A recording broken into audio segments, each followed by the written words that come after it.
রোজাকে বড় ভয় করবেন যে রমজান মাস যাচ্ছে। আল্লাহ রমজান মাসে শয়তানকে পর্যন্ত বন্দী করে দেয়, আর আপনি কত বড় শয়তান হলে আপনি আল্লাহ তাআলাকে ভয় করেন না, আপনি মানুষের রোজা ভাঙার জন্য ব্যবস্থা করেন। এজন্য সতর্ক থাকবো তো ইনশাআল্লাহ। আমার কথায় কি কষ্ট পাইলেন আপনারা? বলেন কষ্ট পাইছেন? আল্লাহ তাআলার বিরুদ্ধে আপনি কাজ করছেন, আল্লাহ তাআলার বিরুদ্ধাচরণ আপনি করছেন, রাসূলের বিধানের বিরুদ্ধে করছেন। বলেন ভাই, আপনাকে যদি আমি সতর্ক না করি আপনার কোন ভাই আপনাকে সতর্ক? আল্লাহ তাআলা তো প্রতিদিন গুনাহ মাফের বিভিন্ন পদ্ধতি, বিভিন্ন সিস্টেম আল্লাহ রাখছেই। মাফ হওয়ার পরেও কিছু বাকি থাকে, সেই গুনাহগুলোকে আল্লাহ তাআলা একেবারে জ্বালাইয়া পোড়াইয়া দেওয়ার জন্য, মুমিন বান্দাকে একেবারে নিষ্পাপ করার জন্য রমজান মাস আল্লাহ দান করে দিয়েছে।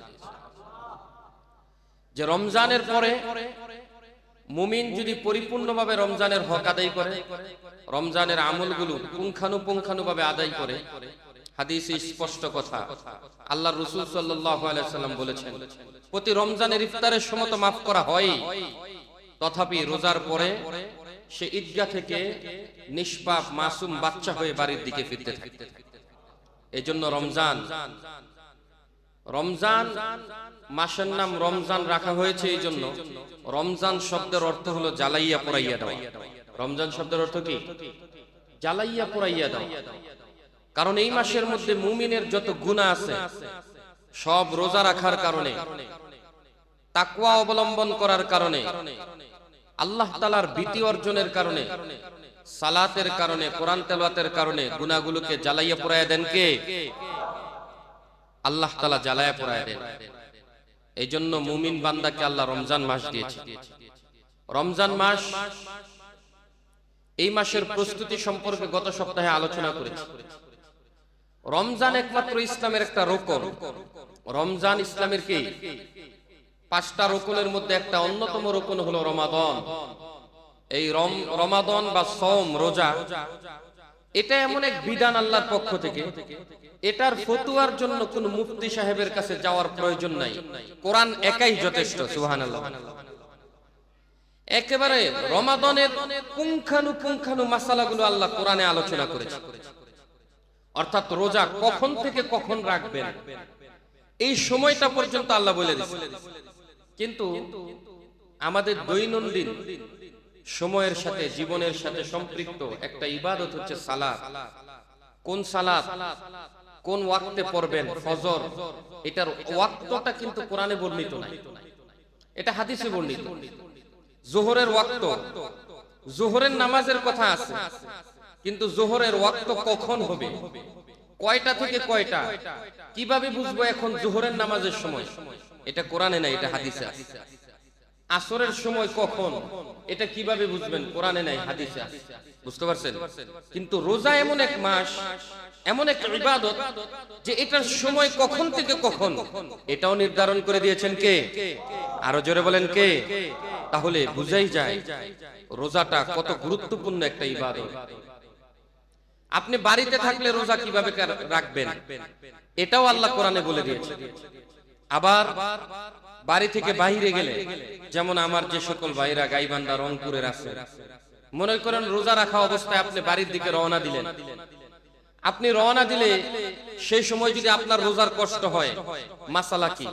কোন মুফতি সাহেবের প্রয়োজন নাই। তুমি কোরআন পড়তে পারো, কোরআনের তরজমা জানো, তাফসীর জানারও প্রয়োজন নাই।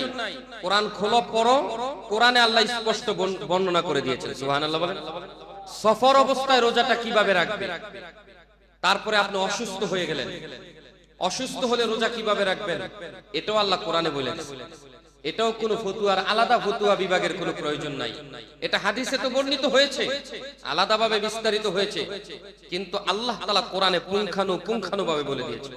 একজন বাচ্চাকে মা দুধ পান করাবে, এখন দুধ পান করানো অবস্থায় মা রোজা রাখবে কি রাখবে না, এটা একটা জটিল মাসালা না? এই মাসালাও আল্লাহ কোরআনে বলে দিয়েছেন। সুবহানাল্লাহ বলেন। তাহলে রোজা এমন একটা পুঙ্খানু, একটা রোকন, এমন একটা ইবাদত যার শুরু থেকে নিয়ে শেষ অবধি পর্যন্ত পুঙ্খানু প্রত্যেকটা মাসালা সহ, সময় সহ কোরআনে বর্ণনা করে দিয়েছেন কে? অর্থাৎ রোজাটা একমাত্র বান্দা রাখে কার জন্য বলেন তো? আল্লাহর জন্য। আপনি চাইলে নামাজ না পড়া ঘর থেকে বের হইলেন, বাজার থেকে ঘুরে বাসায় গিয়ে বললেন যে আমি নামাজ পড়ে আসছি, বিবিকে বিশ্বাস করাতে পারবেন, বন্ধু বান্ধবকে বিশ্বাস করাতে পারবেন, কারণ তারা দেখে নাই। নামাজ আপনি পড়েন না এটা দেখে নাই, কিন্তু রোজা এটার ক্ষেত্রে এরকম ফাঁকিবাজি করা যায় না। আপনি রোজা রাখার পরে ইচ্ছা করলে অনেক সুযোগ থাকে রোজা ভাঙা, তারপরেও আপনি রোজা ভাঙেন না। আপনি একা রুমের ভিতরে ছটফট করতেছেন, কখনো শুয়ে শুয়ে এপাশ কখনো ওপাশ গড়াগড়ি করতে থাকেন জোহরের পরে। বলেন তো চাইলে বাজার থেকে যাওয়ার সময় নামাজ পড়িয়া একটা রুটি আর কলা যদি নিয়ে রুমে ঢুকেন, দরজা আটকায় দিয়ে এক গ্লাস পানি খেয়ে রুটি আর কলা খান, কোন ফেরেশতা আপনারে লাঠি দিয়ে পিটানি দিবে? কোন মানুষ দেখবে? কেউ দেখবে না, ফেরেশতাও আপনারে পিটানি দিবে না। তারপরও আপনি কষ্টে ছটফট করে রোজা ভাঙেন না, কার ভয়ে? আরো জোরে বলেন, কার ভয়ে? আল্লাহর রাসূল বলেন আস-সাওমু লি ওয়া আনা আজজি বিহি। আল্লাহ তাআলা নিজে বলে দিয়েছেন রোজাটা বান্দা আমার জন্য রাখে, আর এটার প্রতিদান আমি আল্লাহ নিজ হাতে তাকে দিব। সবকিছুর প্রতিদান লেখার জন্য, নেকি লেখার জন্য ফেরেশতা আল্লাহ নিযুক্ত রাখছে। আল্লাহ তাআলা হাশরের ময়দানের মধ্যে বলবেন যে অমুক জান্নাতি, অমুকের আমলনামা দেখো, হ্যাঁ সে আমলনামায় জান্নাতি, যাও তারে নিয়ে যাও। ফেরেশতারা তাকে রাহবারি করে নিয়ে যাবেন, জান্নাতে নিয়ে যাবেন। অনেক জিনিসের প্রতিদান সে পাবে, ফেরেশতারা তারে দিবে। কিন্তু রোজা এমন এক জিনিস, রোজার প্রতিদানটা আল্লাহ তাআলা নিজ হাতে নিয়ে বান্দার হাতে দিবেন। এর জন্য হাদিসে কুদসিতে এসেছে আস-সাওমু লি ওয়া আনা আজজি বিহি, যে রোজা রাখে সে আমার জন্য রাখে, আর আমি আল্লাহ তাআলা নিজে তাকে প্রতিদান দিব। সুবহানাল্লাহ। আরেক হাদিসের মধ্যে আরো কঠিন ভাষা এসেছে। আল্লাহর রাসূল বলেন যে আল্লাহ তাআলা হাদিসে কুদসিতে বলেছেন যে রোজা বান্দা আমার জন্য রাখে, আর আমি নিজেই এটার প্রতিদান। সুবহানাল্লাহ। কোন প্রতিদান পুরস্কার আর কি, আমি নিজেই এর প্রতিদান। ওই যে আপনাদেরকে পূর্বে গল্প শুনিয়েছি হারুনুর রশিদ, বাদশা হারুনুর রশিদের কালোবাদীর ঘটনা। কালোবাদী বাদশা হারুনুর রশিদকে অনেক ভালোবাসে। বাদশা হারুনুর রশিদের অন্যান্য লোকেরা, কর্মচারীরা প্রশ্ন করে যে বাদশা হারুনুর রশিদ এই কালোবাদীকে কেন এত ভালোবাসে, আর কালোবাদী বা কেন বাদশা হারুনুর রশিদকে এত ভালোবাসে? আরো তো কত সুন্দরী বাদী আছে, আরো কত কর্মচারী আছে, তারা রাত যায় অনেক কাজ সুন্দরভাবে আঞ্জাম দেয়, কিন্তু এই কালোবাদীর প্রতি ভালোবাসাটা কি? বাদশা এটা প্রমাণ করতে চাইলেন, যেটা প্রমাণ করানো দরকার, তোমাদের ভুল ভাঙতে হবে যে কেন কালোবাদীকে আমি এত বেশি ভালোবাসি আর সে আমাকে কেন এত বেশি ভালোবাসে। বাদশা একদিন রাজ দরবারে বৈশা ঘোষণা দিলেন, আজকে রাজ দরবারের যেই সামানার উপর, যেই মালের উপর যে হাত রাখবে সেটার মালিক সে। সবাই বলল বাদশা নামদার একটু হিসাব নিকাশ করে বলেন কথা সত্য বলতেছেন কিনা, কারণ যেইটার উপরে হাত রাখবো সেটা কি সত্যি আমাদের? বলল হ্যাঁ, যেটার উপরে হাত রাখবা সেটাই তোমার। সবাই কেউ কেউ স্বর্ণের যে আপনার ঘরের ভিতরে সিন্দুক ছিল, সিন্দুকের ভিতরে গিয়ে হাত রাখলো। কেউ কেউ বাদশার খাটের উপরে হাত রাখলো, কেউ কেউ রোমের উপরে হাত রাখলো। বিভিন্ন জন যার যেটার প্রতি লোভ, যে যেটা বুঝছে যে এটার মধ্যে লাভ আছে, প্রত্যেকে সেটার উপর হাত রাখছে। কিন্তু ওই যে কালোবাদী, সে রাজার পাশে দাঁড়ায় রয়েছে। তো হারুনুর রশিদ বলে যে যা, সময় তো দিলাম 1 ঘন্টা সময়, দাঁড়ায় আছো কে, যাও যেটার উপরে হাত দিবে সেটার মালিক তুমি। সে বলল বাদশাহ অনুমতি দিলে আমি আপনার কাঁধের উপরে হাত রাখবো। আল্লাহু আকবার বলে। বুদ্ধিমান কাকে বলে? তো সে বাদশাহ বলল ঠিক আছে কাঁধের উপরে হাত রাখ। সে বাদশার কাঁধের উপরে হাত রাখে। তো সবাই যার যার সময়, নির্দিষ্ট সময় শেষ হওয়ার পর বাদশা বলল কে কোনটার উপরে হাত রাখছো? বলল এই যে এটার উপরে। সবাই বলল এই যে কালোবাদীটাকে দেখছো সে তো কোনো কিছুর উপরে হাত রাখে নাই। সবাই বলতেছে বোকা, সুযোগ দেওয়ার পরেও সুযোগটা গ্রহণ করলো না, এর মতো আহমক বোকার কেউ আছে? তারপরে এত পণ্ডিত একটা বাদশা তার মতো একটা কালোবাদীরে, বুদ্ধিহীন একটা বাদীকে ভালোবাসে, এটা হতেই পারে? তো বাদশার এই চিন্তা ধারণা সে চেঞ্জ করার জন্য বাদীকে বাদশা প্রশ্ন করল, তোমাকে সুযোগ দিলাম সবকিছু নেওয়ার জন্য, কিন্তু নিলা না, তুমি আমার উপরে হাত রাখলা, কারণ কি? বলল বাদশা আপনি বলছেন যে জিনিসের উপরে হাত রাখে সেই জিনিসটা পুরা রাজ্যই তো আপনার, তো আপনার উপরে হাত রাখলাম, আপনি যদি আমার হয়ে যান পুরা রাজ্য আমার। সুবহানাল্লাহ বলেন। তো আল্লাহ তাআলা বলেন আস-সাওমু লি ওয়া আনা আজজি বি, যে রোজা রাখা আমার জন্য, আমি আল্লাহ তার জন্য। সুবহানাল্লাহ বলেন। আল্লাহ যদি আপনার হয়ে যায় তাহলে এই সমস্ত রাজাদিরাজ যে আল্লাহ তাআলা সবকিছুই কার বলেন তো? আল্লাহ। পৃথিবীতে যত মাখলুক আছে সবকিছু চলে কার নির্দেশে বলেন? আরো জোরে বলেন কার? এই যে আলো বাতাস মেঘ মালা, আপনি বলবেন দুনিয়ার জগতের মধ্যে মানুষ ব্যতীত যত মাখলুক আছে সবগুলো আল্লাহ যেইভাবে বলছেন ঠিক সেইভাবে চলে। এমনকি আপনি দেখছেন যে চলমান বাতাসটা সে যদি দক্ষিণে বয় আল্লাহ তাকে নির্দেশ দেন যে তুমি যদি উত্তরে যাও সে উত্তরে যায়, আল্লাহ যদি বলেন তুমি দক্ষিণে যাও সে দক্ষিণে যায়। সুবহানাল্লাহ। যাররা পরিমাণ সে এদিক সেদিক করে না। আল্লাহ তাআলা যদি বলে যে অমুকের জমিনের উপর বৃষ্টি দাও, মেঘ সেখানে যায়, সেখানে গিয়ে বৃষ্টি দেয়। আবার পাশের জমিনের উপর যদি আল্লাহ বলে যে পাশের জমিনেই তুমি বৃষ্টি দিবা না, সেখানে বৃষ্টি দেওয়া বন্ধ হয়ে যায়। আল্লাহু আকবার বলেন। তাহলে সবকিছু কার নির্দেশ মানে বলেন? আপনারা কি এমন দেখেন নাই যে এখানে বৃষ্টি হচ্ছে, একটু দূরেই বৃষ্টি হচ্ছে না, শুকনা জমি, এমন দৃশ্য আপনারা দেখেন নাই? আল্লাহ নির্দেশ দিয়েছেন। সাহাবায়ে কেরামের ইতিহাস থেকে, সিরাত থেকে, জীবনী থেকে অসংখ্য ঘটনা এমন পাওয়া যায়। এক সাহাবী তিনি আমল করেন, নামাজ পড়েন, আল্লাহ তাআলা তার জমিনের মধ্যে রহমতের বৃষ্টি বর্ষণ করেছেন। পার্শ্ববর্তী জমিন সেটা শুষ্ক জমিন পড়ে আছে, তার মধ্যে বৃষ্টি হয় না। তো এই যে লীলা খেলা, এই যে আল্লাহর নির্দেশে বৃষ্টি দেওয়া, রহমত বর্ষণ হওয়া আর বন্ধ হওয়া, এই মাখলুক গুলো শুনে কার কথা বলেন তো? আল্লাহ। সে আল্লাহ যদি আপনার হয়, এটাই শামসুল হক ফরিদপুরি রহমাতুল্লাহি আলাইহি বলেছেন যে তুমি দুনিয়ার সবকিছু পাইলা, যদি আল্লাহরে না পাইলা তো তুমি কিছুই পাইলা না, আর তুমি আল্লাহরে পাইলা দুনিয়ার কিছুই তোমার প্রয়োজন নাই, তুমি সবকিছু পেয়ে গেলে। এজন্য সম্মানিত হাজিরিন, আমরা আল্লাহরে চাই নাকি দুনিয়া চাই? আরো জোরে বলেন, আল্লাহকে চাই না দুনিয়াকে চাই? তাহলে আল্লাহরে পাইতে হইলে আল্লাহ মাধ্যম দিলেন রোজা, মাধ্যম দিলেন কি বলেন? রমজান। আল্লাহ তাআলা বলেন ইয়া আইয়ুহাল্লাযীনা আমানু কুতিবা আলাইকুমুস সিয়াম কামা কুতিবা আলাল্লাযীনা মিন ক্বাবলিকুম লাআল্লাকুম তাত্তাকুন। আল্লাহ তাআলা পবিত্র কোরআনে সূরাতুল বাকারায় স্পষ্ট বলে দিলেন, মানুষদের উপর আমি আল্লাহ তাআলা রোজাকে ফরজ করে দিয়েছি, যেমন ভাবে আমি আল্লাহ তাআলা পূর্ববর্তী জাতিদের উপর, কওমের উপর রোজাকে ফরজ করেছি। রোজা ফরজ করার মূল একটা কারণ হলো লাআল্লাকুম তাত্তাকুন, যাতে করে তারা মুত্তাকি হতে পারে। কি হতে পারে বলেন? মুত্তাকি হতে পারে। রোজার অনেক ব্যাখ্যা। মুত্তাকি কাকে বলা হয়?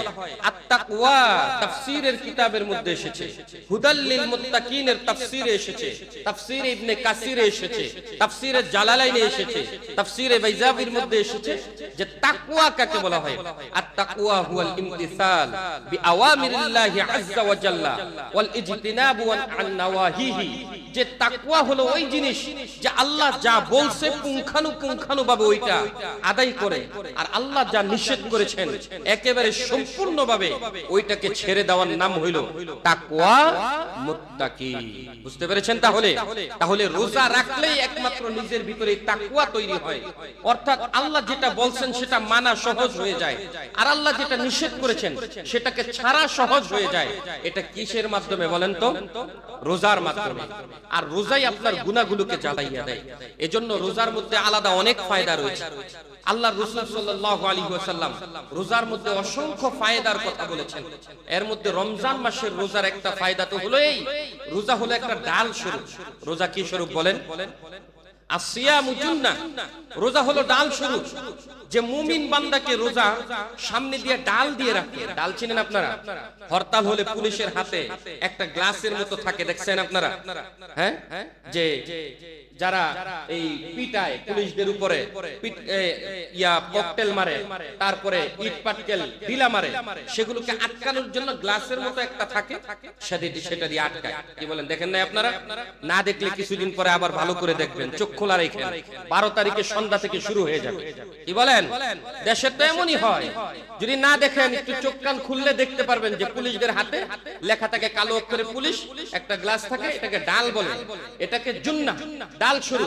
রোজাকে আল্লাহ তাআলা বলেছেন মুমিনের জন্য জুন্নাহ, অর্থাৎ রোজা মুমিনের সামনে এমন ভাবে থাকে জাহান্নামের আগুন তাকে স্পর্শই করতে পারে না। এজন্য রোজার একটা ফায়দা আল্লাহ রাসূল বললেন, মুমিন রোজাদার ব্যক্তি আল্লাহর হয়ে যায়, আল্লাহর রোজাদারের হয়ে যায়। দ্বিতীয় হচ্ছে রোজা ডাল স্বরূপ হয়ে যায়, তাকে জাহান্নামের আগুন স্পর্শই করে না। সুবহানাল্লাহ বলবেন না? এজন্য সম্মানিত হাজিরিন, রোজার অসংখ্য ফায়দা, এগুলো তো বলেন আপনি হাসরের ময়দানে পাবেন, চোখ বন্ধ হয়ে যাওয়ার পরে পাবেন। চোখ খোলা থাকলে দুনিয়ার জমিনে রোজা থাকলে আপনি কি পাইবেন জানার দরকার আছে কি নাই? আল্লাহ তাআলা আমাদেরকে প্রত্যেক মানুষের অন্তরের মধ্যে যে নফস দিয়েছেন, আল্লাহ তাআলা মানুষকে যে নফস দিয়েছেন, নফসের মধ্যে একটা হচ্ছে শয়তান, এমন একটা নফস যে নফসটা মানুষকে কুমন্ত্রণা দেয়, গুনার দিকে দাবিত করে। ওই নফসকে দামিয়ে দেওয়ার জন্য, মিটিয়ে দেওয়ার জন্য, মানুষের তীব্র যৌন চাহিদাকে মিটিয়ে দেওয়ার জন্য এক নাম্বার আমল হলো রোজা। রোজার বিকল্প আর কিছু হতে পারে না। সুবহানাল্লাহ। এজন্য আল্লাহর রাসূল সাল্লাল্লাহু আলাইহি ওয়াসাল্লাম বিভিন্ন হাদিসের কিতাবে কিতাবুন নিকাহের প্রথম হাদিস হিসেবে এই হাদিসটাকে মুহাদ্দিসিনে কেরামগণ এনেছেন। আল্লাহর রাসূল বলেন, হে যুব সমাজ, যদি আল্লাহ তাআলা তোমাদেরকে সামর্থ্য দান করে তাহলে তোমরা সামর্থ্য দেওয়ার সাথে সাথে বিবাহ করো, আর যদি বিবাহ করার সামর্থ্য না থাকে তাহলে নিজের তীব্র যৌন ক্ষমতাকে দামিয়ে রাখার জন্য রোজা রাখো। রোজা তোমাকে গুনাহ থেকে ফিরিয়ে রাখবে। তাহলে নিজেদের মনের যে চাহাত গুনাহ তৈরি হয়, রোজার মাধ্যমে এই গুনাহ মিটায় দেয় কে? আরো জোরে বলেন কে? যাদের মধ্যে রোজা নাই, যাদের মধ্যে সিয়াম নাই, তাদের মধ্যে গুনার তীব্রতা সব সময় থাকে, আর তাদের মাধ্যমেই গুনাহগুলো সব সময় হয়। কি বলেন আপনারা? কথায় কথা চলে আসে, হাদিসে মাসালা টেনে আনে, আর কোরআনে হাদিস টেনে আনে। এটাকে আমরা বলি কথায় কথা চলে আসে, যে কোন ব্যক্তি যদি বিবাহ করে তাহলে আল্লাহ তাআলা তার বিবাহের মাধ্যমে গুনাহ থেকে হেফাজত করে, চোখের হেফাজত করে। আর যদি বিবাহ করার সামর্থ্য না থাকে, সেই স্ত্রীকে চালাতে পারবে না, সে ভরণ পোষণ দিতে পারবে না, এর বিকল্প পদ্ধতি ইসলামে আছে কি নাই? আরো জোরে বলেন আছে কি নাই? বিকল্প পদ্ধতি হিসেবে রাসূল বলেন যে রোজা রাখো। যদি রোজা রাখো তাহলে তোমার তীব্রতা, তোমার ভিতরে যেই যৌন চাহিদা রয়েছে, যেই মনের খারাপি রয়েছে, এটা মিটিয়ে দিবেন কে? আল্লাহ তাআলা মিটিয়ে দিবেন। আজকে রোজা না থাকলে অনেক সময় দেখবেন যে যারা বিবাহ করেছে তাদের মধ্যেও অনেক সময় নফস, শয়তান এমন তীব্র আকার ধারণ করে তাদেরকে গুনাহের মধ্যে লিপ্ত করে কি করে না? আরো জোরে বলেন, করে কি করে না? এই গুনাহ থেকে হেফাজতের জন্য, মুত্তাকি বানার জন্য, তাকওয়াবান বানানোর জন্য, শারীরিক, বাহ্যিক, অভ্যন্তরীণ সকল গুনাহ থেকে বাঁচানোর জন্য রমজানের সিয়ামের বিকল্প আর কোনো কিছু হতে পারে।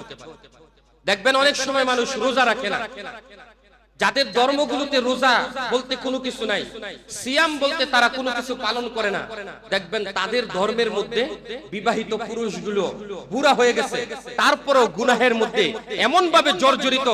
আজ বর্তমান সময়ে বিশ্বে আমাদের সামনে তাদের নথিপত্রগুলো স্পষ্ট, ঠিক কিনা বলেন? ইপস্টিন যে নথিপত্র বের হয়েছে আপনারা দেখেছেন, সেই নথিপত্রের মধ্যে কি এসেছে? বড় বড় ধর্ম বিদ্রোহী যারা ইসলামের বিদ্বেষ জ্ঞাপন করে, রোজা আসলে যারা মুসলমানদেরকে গরিব বলে আখ্যায়িত করে, তারা জীবনেও রোজা রাখে না, ওই সকল ব্যক্তিদের ব্যাপারে আজকে তাদের আইন বিভাগ, তাদের বড় বড় প্রশাসনগুলো বাধ্য হয়েছে তাদের ভিডিওগুলো ফ্ল্যাশ করার জন্য, বের করার জন্য, যে ছোট ছোট বাচ্চারা পর্যন্ত তাদের থেকে রেহাই পায় না, ঠিক কিনা বলেন? তাহলে তাদেরকে কোন গুনাহের তীব্রতা ছোট বাচ্চার প্রতিও হিংস্র প্রাণীর মতো আক্রমণ করতে বাধা দেয় নাই? একমাত্র হলো মনের সেই গুনাহ, যেই গুনাহ থেকে বাঁচার জন্য আমার এবং আপনার রাসূল এবং আমাদের রব আল্লাহ বলেছেন রোজা।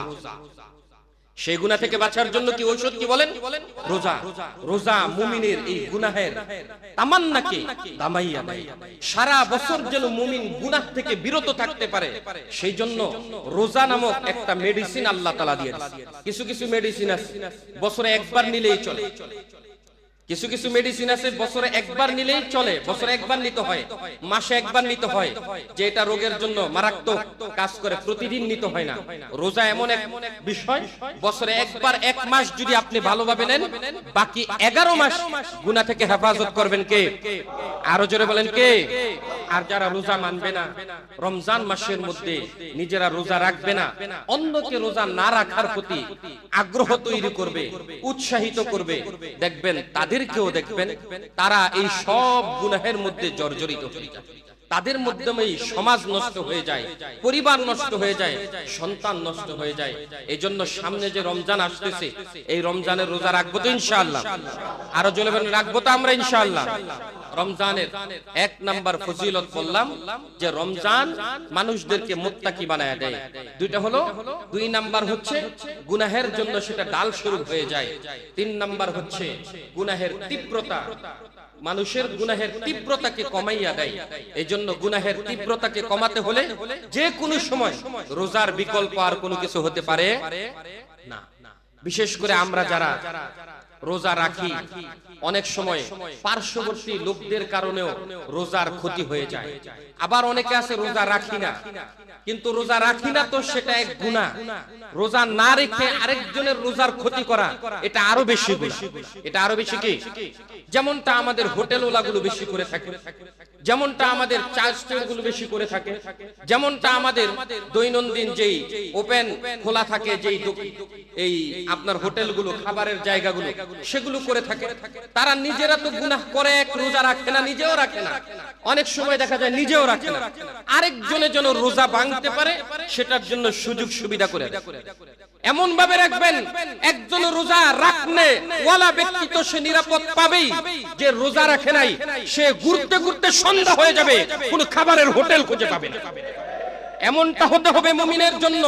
আপনি কয় নাম্বার মুমিন হলেন, আপনার ঈমান কত দুর্বল হলো চিন্তা করেন। আপনি রমজান মাসের একটা রোজার হেফাজত করতে পারলেন, আপনি নিজে গুনাহ থেকে বাঁচতে পারলেন না, আরেকজনকে বাঁচাইতে পারলেন। সেজন্য সম্মানিত হাজিরিন, এই গুনাহ থেকে আমরা যেন হেফাজত থাকতে পারি, চেষ্টা করব তো ইনশাআল্লাহ। আমি জানি সারা বছর আপনাদেরকে ওয়াজ করলেও আপনারা কি করবেন না, মানবেন না। তারপরেও বলার দায়িত্ব আমার। আল্লাহ তাআলা যেহেতু আমাকে ধরবেন, সেজন্য বলার দায়িত্ব আমি আপনাদের কাছে পৌঁছে দিলাম। মানার দায়িত্ব আপনার। যদি না মানেন, আপনাকেও ধরবেন কে? আরো জোরে বলেন, ধরবেন কে? মনে করবেন না পৃথিবীতে কোনো কিছু গোপন থাকে, পৃথিবীতে কোনো অন্যায় গোপন থাকবে, কোন গুনাহগারের গুনাহ গোপন থাকবে না। আল্লাহর মাইরের আগে দুনিয়ার একটা মাইর আছে কি নাই? আরো জোরে বলেন, আছে কি নাই? আমি বিষয়টাকে বারবার টানতে চাই না, তারপরেও বলি, এই যে ডোনাল্ড ট্রাম্প বিশ্ব হিংস্র, বলেন ঠিক কিনা? বিশ্ব হিংস্র এবং লুচ্চা এমন একজন ব্যক্তি যৌবনকালে শিশু বাচ্চাদেরকে দর্শন করেছে, এমনকি বাচ্চাদেরকে জবাই করে তাদের গোশত বুনা করে খেয়েছে। নাউজুবিল্লাহ বলেন। এদের চেয়ে বড় হিংস্র আর কে হতে পারে? একটা বাঘ ভাল্লুকের কাছেও ছোট ছোট বাচ্চাদেরকে যদি দেওয়া হয় আর কান্না করা হয়, দেখা যায় যে একটা প্রাণীর ভিতরেও মায়া চলে আসে অনেক। কিন্তু তাদের ভিতরে কোনো মায়া নাই। তারা ভেবেছিল পৃথিবী তাদের ভয়ে সবকিছু গোপন রাখবে। তাদের ক্ষমতা রানিং থাকার সময়ও আল্লাহ তাআলা তাদের গুনাহগুলো প্রকাশ করে দিয়েছে। আপনি যে সমাজে বসে গুনাহ করছেন, জেনে রাখবেন আপনার গুনাহটা ইসলামকে আঘাত করছে, আপনার গুনাহ আল্লাহর হুকুমকে আঘাত করছে, আপনার গুনাহ আল্লাহর অস্তিত্বের ক্ষেত্রে লাগছে, রাসূলের বিধানের বিরুদ্ধে যাচ্ছে। আপনাকে আল্লাহ ছাড় দিবেন না। সেজন্য ওয়ামাকারু ওয়ামাকারুল্লাহ ওয়াল্লাহু খায়রুল মাকিরিন। রোজা যেমন তাকওয়া, তাকওয়া শব্দের অর্থ যেমন নিজে আল্লাহকে ভয় করা, ঠিক আল্লাহর বিধানটাকেও ভয় করতে হবে। রোজাকে বড় ভয় করবেন যে রমজান মাস যাচ্ছে, আল্লাহ রমজান মাসে শয়তানকে পর্যন্ত বন্দী করে দেয়, আর আপনি কত বড় শয়তান হলে আপনি আল্লাহ তাআলাকে ভয় করেন না, আপনি মানুষের রোজা ভাঙার জন্য ব্যবস্থা করেন। এজন্য সতর্ক থাকবো তো ইনশাআল্লাহ। আমার কথায় কি কষ্ট পাইলেন আপনারা? বলেন কষ্ট পাইছেন? আল্লাহ তাআলার বিরুদ্ধে আপনি কাজ করছেন, আল্লাহ তাআলার বিরুদ্ধাচরণ আপনি করছেন, রাসূলের বিধানের বিরুদ্ধে করছেন। বলেন ভাই, আপনাকে যদি আমি সতর্ক না করি, আপনার কোন ভাই আপনাকে সতর্ক করবে? আমি যদি আপনাকে সতর্ক না করি, আপনার আর কোন ভাই পাবেন না যে আপনার পায়ে ধরে বলছে। আমরা সচক্ষে কোরআনে দেখি আপনার যে আযাবটা কত বড় হয়ে আসে। আল্লাহর রাসূল তার স্বজাতিকে বলেছিলেন, শোনো, আজকে যেই পাহাড়ের উপরে দাঁড়িয়ে আমি তোমাদেরকে বলছি, ইসলামের দাওয়াত দিচ্ছি, শোনো, যদি মনে করো ওই পাহাড়ের পিছনে একটা দল আছে তোমাদেরকে ধ্বংস করার জন্য আসছে, তোমরা কি বিশ্বাস করবা? সবাই বলল হ্যাঁ বিশ্বাস করব। রাসূল বললেন, ঠিক এমনই তোমাদের হায়াতের জিন্দেগির পর এই ঈমান নিয়ে যদি মৃত্যুবরণ করো, তাহলে তোমাদের ওই হায়াতের জিন্দেগিতে অর্থাৎ মৃত্যুর পরে তোমাদের জন্য ভয়ঙ্কর এক আযাবের ফেরেশতারা প্রস্তুত হয়ে আছে, তোমাদেরকে জাহান্নামের মধ্যে জ্বালাবে। এটা কি বিশ্বাস করো?